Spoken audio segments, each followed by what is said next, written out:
Hi, this is Steph Gaudreau from StupidEasyPaleo.com, and today we're making my easy pan-fried lemon chicken.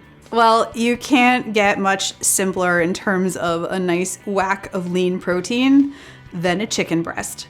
But chicken breasts are notoriously dry and kind of bland. So when I was living, actually one street over, I was living in this tiny apartment, and I was making my lunches to go to work. I was teaching high school at the time still. And I desperately wanted to put some grilled chicken on some salads and take it to work, but I didn't have a grill. And I lived in this tiny apartment, no balcony. I couldn't sneak a grill in there anywhere. And so I started doing some research, like, how am I gonna make this chicken taste better? And so I stumbled upon a recipe from Alton Brown, who is probably one of my food science cooking hero guys. And I sort of adapted his recipe. So this recipe is based on an Alton Brown recipe, which I think is kind of cool. What you're gonna do is take your plastic zip top bag, you're gonna put the chicken breast in the bag. Then I grate the zest on a microplane of 1 lemon, so I get the nice flavorful zest. Just the outer coating. We don't want that like white pithy part underneath because that's really bitter. So I get the zest, put that in the bag, I cut the lemon in half, I squeeze the juice in the bag, add a little bit of olive oil and some sea salt and black pepper. I squeeze all the air out of the zip top bag, and I take my meat mallet and I just pound that out until it's relatively flat.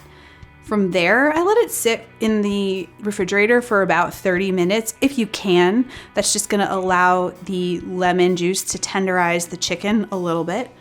I get my cast iron skillet, make it really hot, and then add some ghee or some olive oil. I like ghee because it has a higher smoke point.